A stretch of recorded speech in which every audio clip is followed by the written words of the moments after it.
They trained me to take a bullet for anyone, but nobody trained me for this. The day I stood between him and death, something changed. My job was to protect his life. Instead, he threatened to destroy everything I built. This is my story. Before we dive in, if you've ever felt torn between your heart and your career, between duty and desire, hit that subscribe button. Trust me, you'll want to see how this ends. Now, let me take you back to where it all started. My name is Tasha Monroe, and for 12 years, I was one of the best bodyguards in the business. Not good, the best.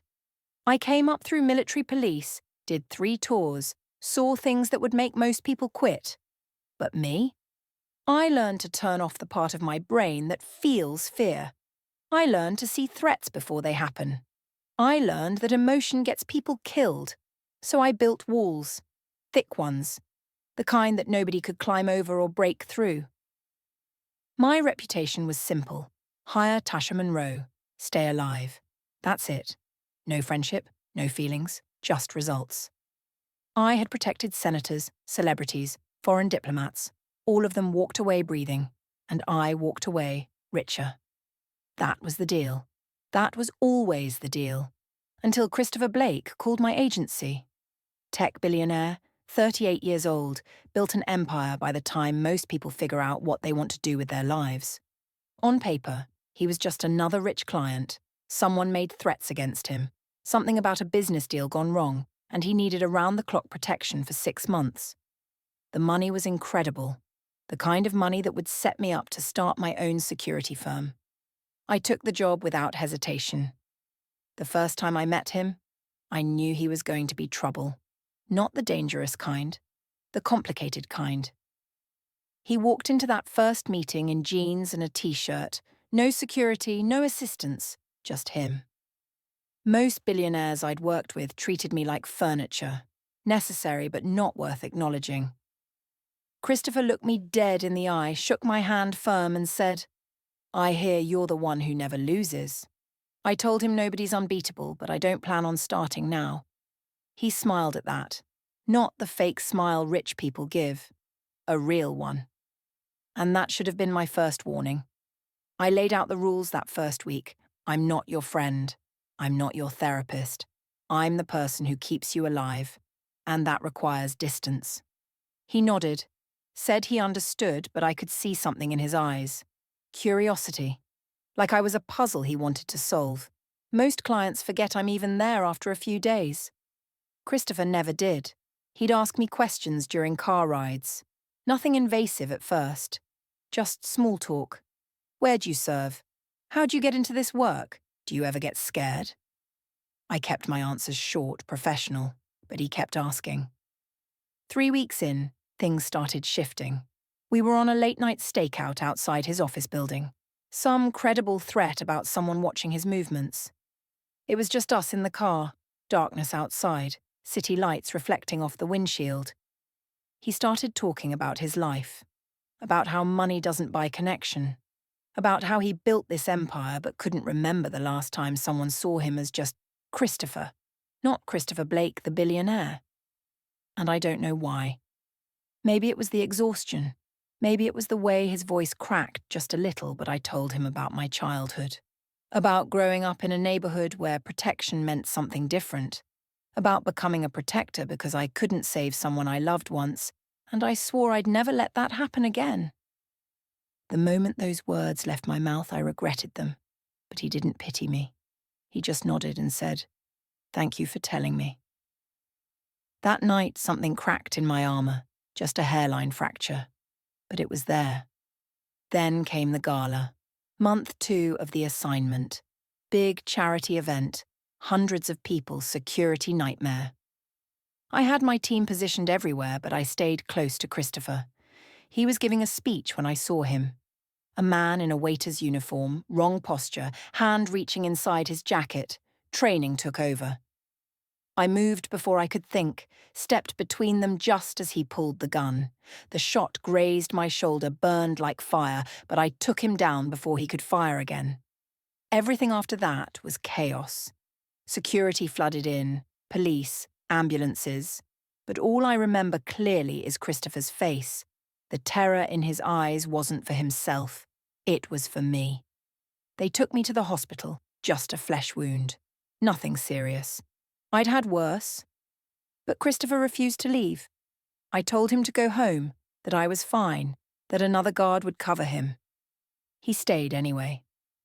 Sat in that uncomfortable hospital chair for 6 hours while they stitched me up and ran tests. When the doctors finally left us alone, he grabbed my hand. Not in a professional way. In a way that made my heart do something it hadn't done in years.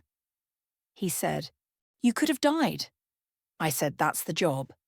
He said, "That's not good enough for me." I should have requested a transfer right then. Should have told my agency to put someone else on his detail. But I didn't. Because somewhere between the late-night conversations and the way he looked at me like I was more than just a shield, I'd started feeling something I'd sworn I'd never feel on a job. I was falling for him. 2 months in, he told me he had feelings for me. We were in his penthouse, I was doing a security sweep before he went to bed, and he just said it.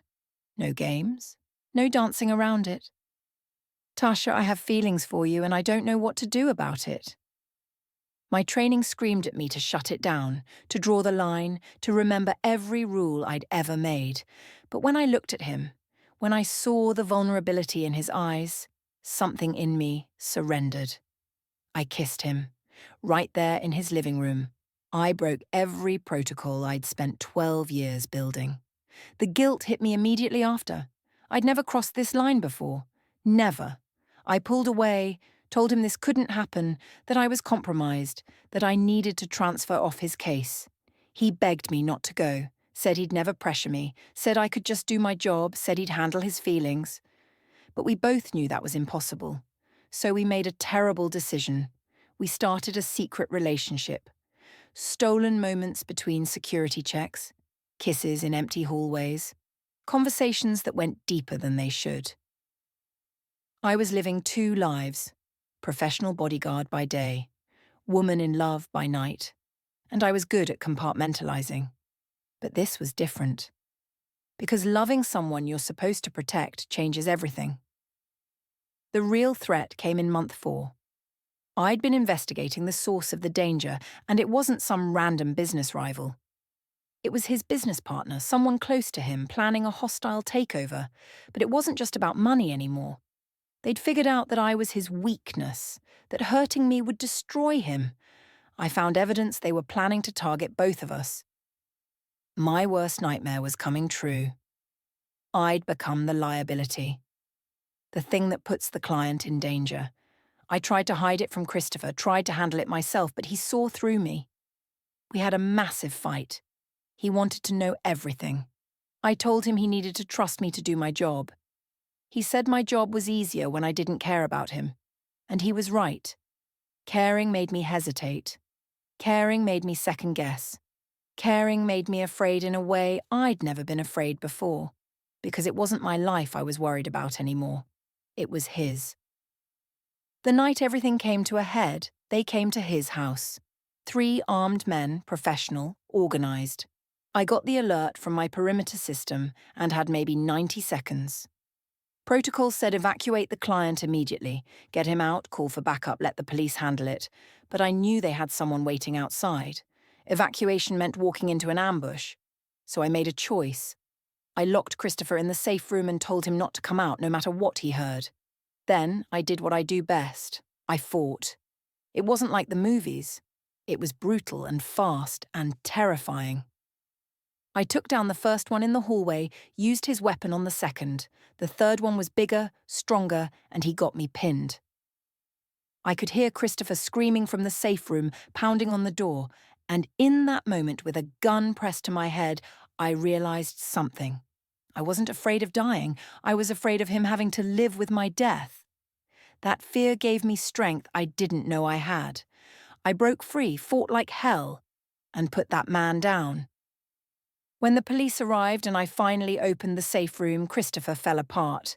This powerful, composed billionaire collapsed in my arms, shaking, crying, checking me for injuries. He said he couldn't do this anymore, Couldn't watch me risk my life for him. Couldn't live in a world where loving me meant I might die. And right there, covered in bruises and blood that wasn't all mine, I realized something had to change. The contract ended 2 weeks later. The threat was neutralized, his former partner was arrested, and my job was technically done. Christopher asked me to stay, not as his bodyguard, as his partner. He wanted me to move into his world, leave the security business, just be with him. And God, part of me wanted that. Wanted to wake up next to him without scanning the room for threats. Wanted to hold his hand in public without calculating exit routes. But the bigger part of me knew the truth. If I gave up who I was for him, I'd lose myself. And eventually I'd resent him for it, so I made the hardest choice of my life. I walked away. Not from him completely, but from the situation. I told him I needed time to figure out who Tasha Monroe was, outside of being his protector. I needed to remember that I was more than my job, but I was also more than his girlfriend. I needed to be whole on my own before I could be whole with someone else. I took 6 months off. Really off. Therapy, rest, reconnecting with family I'd neglected for years. I started my own security company, trained other women who wanted to do what I do. And slowly, I rebuilt myself. Not the old version that felt nothing. Not the broken version that almost lost herself in love. A new version that could be strong and vulnerable, professional and passionate, protected and open. Christopher and I stayed in touch. Slowly, carefully. And after those 6 months, we tried again. But different this time. I wasn't his employee. He wasn't my client. We were equals. Two people who chose each other, not out of proximity or intensity, but out of genuine love and respect. It's not perfect. We still fight about my dangerous job. I still sometimes struggle with letting my guard down. But it works because we're both whole people choosing to build something together. Here's what I learned from almost losing everything. Love isn't weakness, but love without boundaries is. You can care deeply about someone and still protect yourself. You can be vulnerable and still be strong, and you can fall for someone completely wrong for you on paper and have it be exactly right, but only if you never forget who you are in the process. I'm still Tasha Monroe, still a bodyguard, still someone who takes protection seriously, but now I protect my heart with the same intensity I protect others. And that's made all the difference. That's my story. The truth nobody tells you about falling in love on the job. If this resonated with you, if you've ever had to choose between your head and your heart, drop a comment below. Tell me what you would have done. And subscribe because I've got more real stories coming your way. Remember, you can be strong and vulnerable. You can love someone and love yourself. Don't let anyone tell you different. I'm Tasha Monroe, and this was my truth.